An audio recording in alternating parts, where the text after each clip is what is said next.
Hello दोस्तों, competitive education centre की online classes में एक बार पुनः आपका स्वागत है। हम लोगों ने पर्यावरण सब्जेक्ट के अंतर्गत बायोडायवर्सिटी का चैप्टर स्टार्ट किया था और उसमें हम लोगों ने इसके पहले वीडियो में विश्व स्तरीय जैव विविधता और भारत की जैव विविधता के बारे में अध्ययन किया था। जब हम लोग भारत की जैव विविधता पढ़ रहे थे तो उसे 3 क्षेत्रों में हम लोगों ने बांटा था। जो पहला क्षेत्र था वह भारत का जैव भौगोलिक क्षेत्र था, जिसके अंतर्गत भारत को हम लोगों ने 10 पार्ट में डिवाइड किया था। उसके बाद जो हम लोग का नेक्स्ट टॉपिक है वो है जैव विविधता के तप्त स्थल, या इन्हें हम लोग जैव विविधता के हॉट स्पॉट्स के नाम से भी जानते हैं। तो आइए देखते हैं जैव विविधता के हॉट स्पॉट्स होते क्या हैं। तो सबसे पहले बात करते हैं जैव विविधता के हॉट स्पॉट्स के बारे में।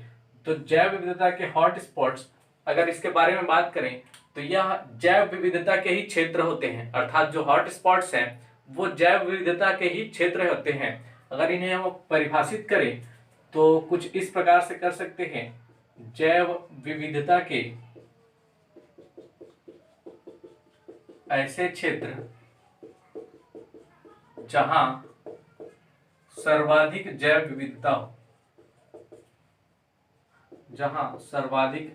विविधता हो, और आने वाले समय में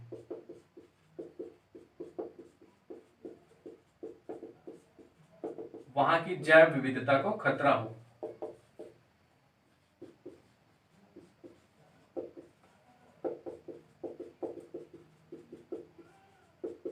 तो ऐसे क्षेत्रों को हम लोग जैव विविधता के हॉट स्पॉट्स के नाम से जानते हैं।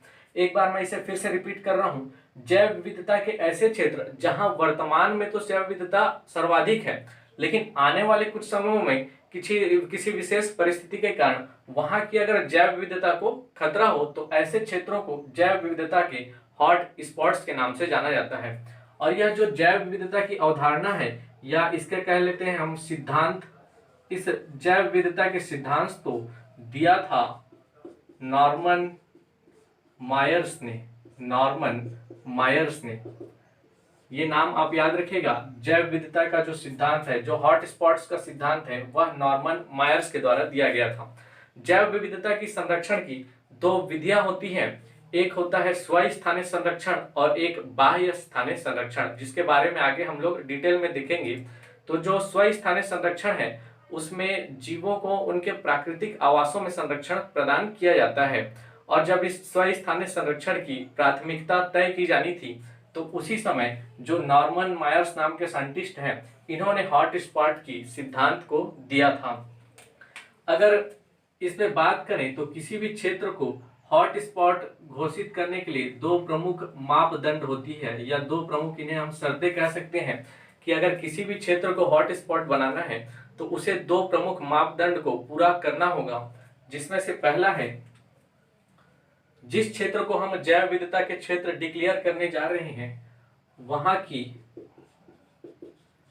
1500 से अधिक जो संवहनी पादपों की प्रजातियां हैं,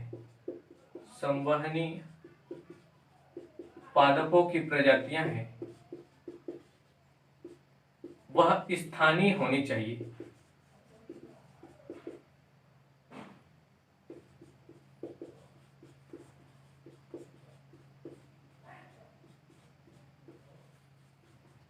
एक बार फिर से सुनिएगा। जिस क्षेत्र को हम लोग जैव विविधता के हॉट स्पॉट बनाने जा रहे हैं वहां की जो 1500 से अधिक संवहनी पादपों की प्रजाति है वह स्थानीय होने चाहिए। स्थानीय प्रजाति होनी चाहिए।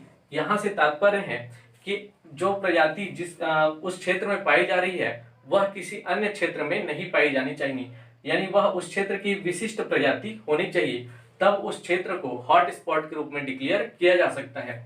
यदि हम लोग दूसरे मापदंड को या इसके दूसरे प्रमुख शर्त को देखें तो उसके अनुसार उस क्षेत्र की 70% जो प्राथमिक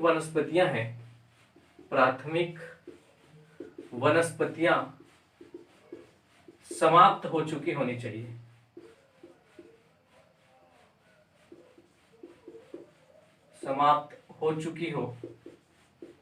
यानी जो वहां की प्राथमिक वनस्पतियां हैं उसमें से जो 70% प्राथमिक वनस्पतियां हैं वह वर्तमान में समाप्त हो चुकी हो, और आने वाले जो समय है उसमें जो रिमेनिंग 30% है, जो रिमेनिंग 30% है, 70% तो वहाँ की जो प्राथमिक वनस्पतियां हैं वो समाप्त हो चुकी हैं, लेकिन जो रिमेनिंग 30% है अगर उस पर जैव विविधता का खतरा हो तब उस क्षेत्र को हम लोग जैव विविधता के हॉट स्पॉट के रूप में डिक्लेयर कर सकते हैं।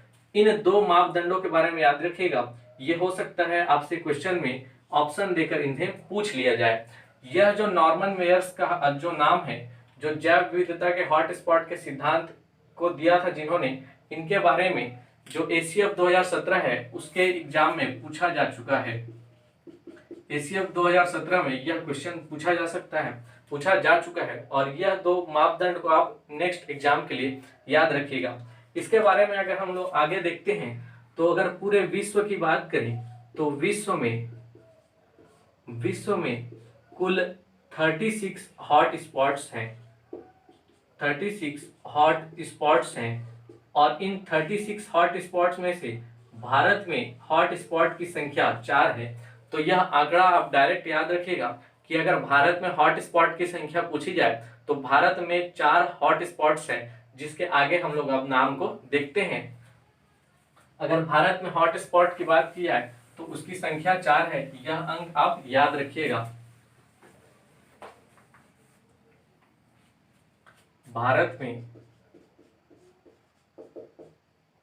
हॉट स्पॉट और भारत में हॉट स्पॉट्स की संख्या है 4 और ये 4 हॉट स्पॉट्स कौन कौन से हैं? तो पहला याद रखिएगा पश्चिमी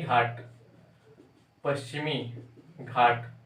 दूसरा जो हॉट स्पॉट है वह है पूर्वी हिमालय।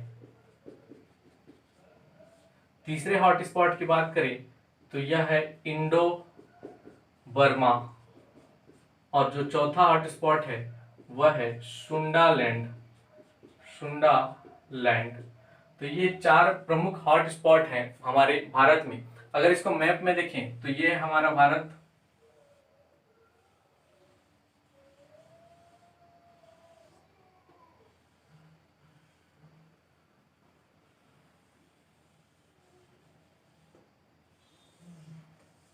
और भारत का यह जो दक्षिण पश्चिमी वाला एरिया है, यानी ये महाराष्ट्र से लेकर अगर हम लोग केरल तक के एरिया को देखें, जो भारत का दक्षिण पश्चिम वाला पार्ट है, यह है पश्चिमी घाट। दूसरे हॉट स्पॉट पूर्वी हिमालय की बात करें तो आप सभी जानते हैं हिमालय जो है जम्मू कश्मीर से लेकर इधर भारत के उत्तर पूर्वी कुछ राज्यों तक फैला हुआ है और जो हिमालय है उसका ये पूर्वी भाग नेपाल और कुछ सिक्किम और इधर भूटान के सीमा से भी लगा हुआ है। तो ये वाला जो पार्ट है यह है पूर्वी हिमालय जो इसका दूसरा इस हॉट स्पॉट है हमारे भारत का। तीसरे हॉट स्पॉट की बात करें इंडो बर्मा, तो जो इंडो बर्मा है वह भारत म्यांमार की सीमा के पास यहाँ पूर्वी बांग्लादेश से लेकर इधर मलेशिया तक के क्षेत्र में फैला हुआ है। यानी इधर पूर्वी बांग्लादेश है और यहाँ से इधर हम आगे जाएंगे तो यहाँ एक मलेशिया है, वहां तक के क्षेत्र में फैला हुआ है, यह इंडो बर्मा है। हालांकि इंडो बर्मा का जो पार्ट है वह भारत में आंशिक रूप से ही आता है, लेकिन यह भारत के हॉट स्पॉट में भी गिना जाता है। चौथे हॉट स्पॉट की बात करें तो यह है सुंडालैंड, और सुंडालैंड जो हमारा निकोबार द्वीप है, अंडमान और निकोबार में से जो निकोबार द्वीप है उसी के आसपास एक सुंडा द्वीप भी है और इसी सुंडा द्वीप के आसपास के जो द्वीपीय देश हैं उन्हें हम सुंडालैंड के हॉट स्पॉट के नाम से जानते हैं। तो ये 4 हॉट स्पॉट के बारे में आप नाम याद रखिएगा। अब इसके बाद एक एक करके चारों हॉट स्पॉट को देखते हैं। तो सबसे पहले देखते हैं पश्चिमी घाट, और पश्चिमी घाट के बारे में इसके पहले वीडियो में भी मैंने बताया था कि जो पश्चिमी घाट है वह भारत का सर्वाधिक जैव विविधता वाला क्षेत्र है। यानी भारत की सर्वाधिक जैव विविधता वाले क्षेत्र की बात करें तो वह हो जाएगा पश्चिमी घाट। अब यहाँ बस आपके मन में एक डाउट आ रहा होगा, अगर आपने पिछला वीडियो हमारा देखा होगा तो उसमें मैंने कहा था कि जो जैव विविधता है उसको प्रभावित करने वाला एक प्रमुख कारक होता है वर्षा। और आप सभी जानते हैं कि हमारे भारत में विश्व में सर्वाधिक वर्षा यहाँ मेघालय के मासिनराम या चेरापूंजी क्षेत्र में होती है। और यहाँ बस हम लोग देख रहे हैं सर्वाधिक जैव विविधता पाई जा रही है पश्चिमी घाट में। तो इसका मुख्य कारण यह है कि जब हम लोग यहाँ पर के एरिया को देखें, यह जो मेघालय के आसपास के एरिया, तो यहाँ की ऊंचाई अधिक है। साथ ही साथ ऊंचाई अधिक होने से जब इन क्षेत्रों में वर्षा होती है तो इसका जो उपजाऊपन है मिट्टी का वह कम हो जाता है। अर्थात मैंने बताया था कि मृदा भी दूसरा एक कारक है जैव विविधता को प्रभावित करने वाला। तो जब मृदा वहाँ की कम उपजाऊ हो जाती है तो वहाँ की जो वनस्पतियां हैं उनका विकास कम हो पाता है। साथ ही साथ यह जो क्षेत्र है ऊंचाई पर स्थित होने के कारण यहाँ की जो वनस्पतियां हैं उतनी सघन नहीं हो पाती, अर्थात वनस्पतियों का जो घनत्व है बहुत ही कम रहता है। इस कारण यह क्षेत्र कम जैव विविधता को प्राप्त करता है। और जबकि इस क्षेत्र में वर्षा भी पर्याप्त मात्रा में होती है, तो पश्चिमी घाट इसी रीजन से हमारा जो सर्वाधिक जैव विविधता वाला क्षेत्र है भारत का, ये चीज याद रखेगा। दूसरा आप इसके बारे में याद रखिएगा कि यह सर्वाधिक जन घनत्व वाला जैव विविधता क्षेत्र है। यानी सर्वाधिक जन घनत्व वाले जैव विविधता क्षेत्र की बात करें तो वह भी हमारा पश्चिमी घाट ही है। इसके बाद मैंने इसमें कुछ आपको पिछले वीडियो में भी कुछ प्रजातियों के नाम बताए थे जो यहाँ पाई जाती हैं। तो यहाँ कुछ प्रजातियां हैं जीवों की, उनमें एक नाम याद रखेगा। यहाँ बस एक मालाबार तट है तो उसी से आप नाम याद रखेगा, मालाबारी हॉर्नबिल। इसके अतिरिक्त एक जीव का नाम याद रखिएगा, उड़न गिलहरी। उड़न गिलहरी हालांकि और कई भी क्षेत्रों में पाई जाती है, लेकिन इस क्षेत्र में भी उड़न गिलहरी पाई जाती है। एक नाम याद रखिएगा, lion tailed macaque. Lion tailed macaque अर्थात इसे हिंदी में शेर की पूंछ वाले बंदर भी हम लोग कहते हैं। तो ये तीन जीवों की प्रजातियां जो इस क्षेत्र में पाई जाती हैं, इनके नाम भी आप याद रखिएगा। दूसरा, जब हम लोग हॉटस्पॉट की बात करते हैं तो वह है पूर्वी हिमालय। और पूर्वी हिमालय इधर नेपाल, भूटान और भारत के कुछ उत्तर पूर्वी राज्यों के आसपास स्थित है। अर्थात यह जो हिमालय है इसका पूर्वी भाग ही पूर्वी हिमालय है। यहाँ पर अगर वनस्पतियों की कुछ प्रजातियां देखें जो यहाँ की स्थानीय प्रजातियां हैं, तो वनस्पतियों की प्रजातियों में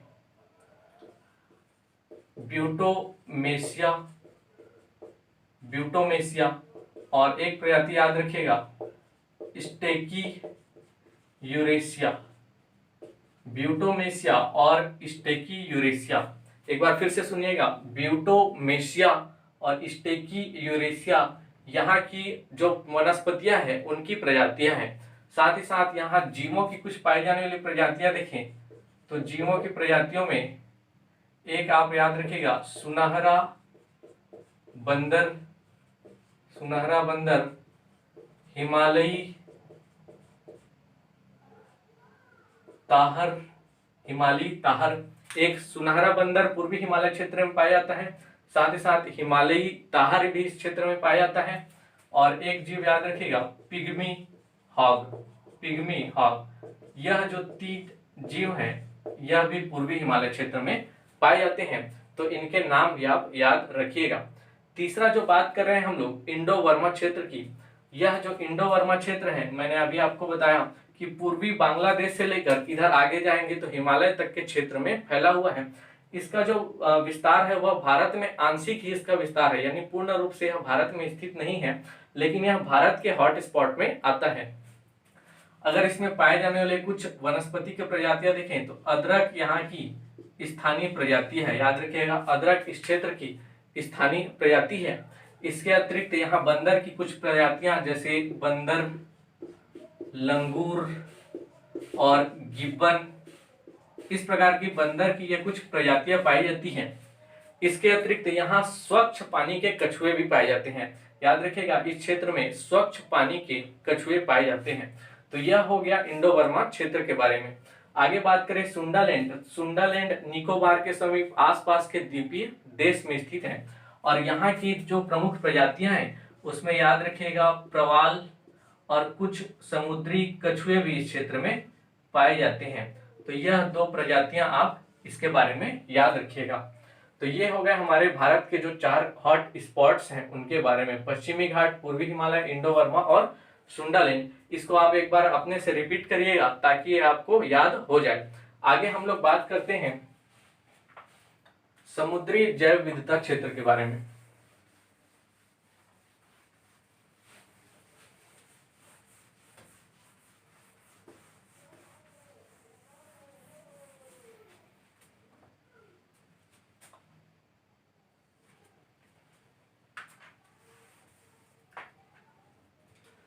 तीसरा जो हमारा क्षेत्र था वह था समुद्री जैव विविधता।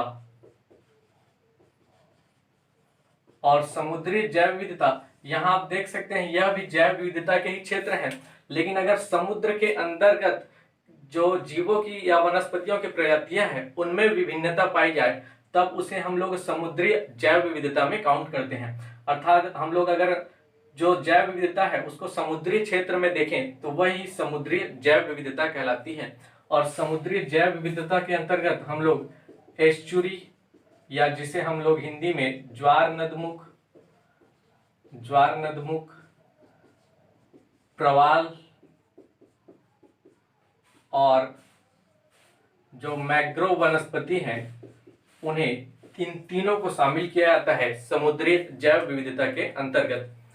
यदि बात करें तो सन 2009 में एक डॉक्टर साल्विया अर्ल, ये नाम आप याद रखिएगा, डॉक्टर साल्विया अर्ल के द्वारा मिशन ब्लू के तहत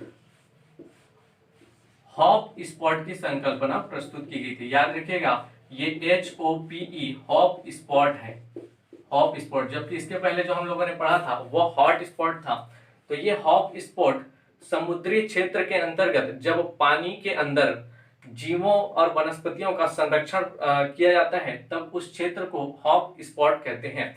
अर्थात यह समुद्री क्षेत्र में, एक बार फिर से रिपीट कर रहा हूं, समुद्री क्षेत्र में पानी के अंतर्गत जब जीवों और वनस्पतियों का संरक्षण किया जाए तब उस क्षेत्र को हॉप स्पॉट के नाम से जानते हैं। और यह संकल्पना या इसका सिद्धांत जो दिया था वह डॉक्टर साल्विया अर्ल ने दिया था मिशन ब्लू के अंतर्गत। ये चीजें आप याद रखिएगा। मिशन ब्लू क्या है? तो मिशन ब्लू जो है यह साल्विया अर्ल द्वारा ही प्रारंभ की गई एक पहल है जिसके अंतर्गत जन समर्थन के माध्यम से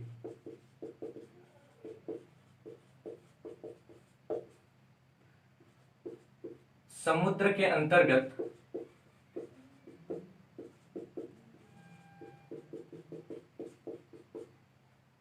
संरक्षित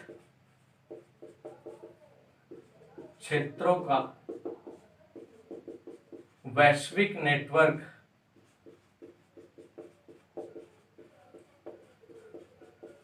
तैयार करना इसका उद्देश्य है। अर्थात यह मिशन ब्लू जन समर्थन के माध्यम से जो समुद्र के अंतर्गत संरक्षित क्षेत्र हैं उनका एक वैश्विक नेटवर्क तैयार करना इस मिशन ब्लू का उद्देश्य है। और साथ ही साथ इस मिशन ब्लू में एक 2020 तक लक्ष्य रखा गया है कि जो जितने समुद्री क्षेत्र हैं उन समुद्री क्षेत्रों का 20% भाग को 2020 तक संरक्षित किया जाए। ऐसा इस मिशन ब्लू में एक लक्ष्य भी रखा गया है। तो यहाँ से आप ये नाम याद रखिएगा, डॉक्टर साल्विया अर्ल, इन्होंने होप स्पॉट की संकल्पना प्रस्तुत की थी। साथ ही साथ यह ब्लू मिशन के बारे में भी याद रखिएगा जिसका उद्देश्य था समुद्र के अंतर्गत जो संरक्षित क्षेत्र हैं उनका एक वैश्विक नेटवर्क तैयार करना। और 2020 तक इसमें कुल समुद्री क्षेत्रों का 20% क्षेत्र को संरक्षित करने का लक्ष्य रखा गया है। तो इतनी सारी चीजें आपको हॉट स्पॉट और होप स्पॉट के बारे में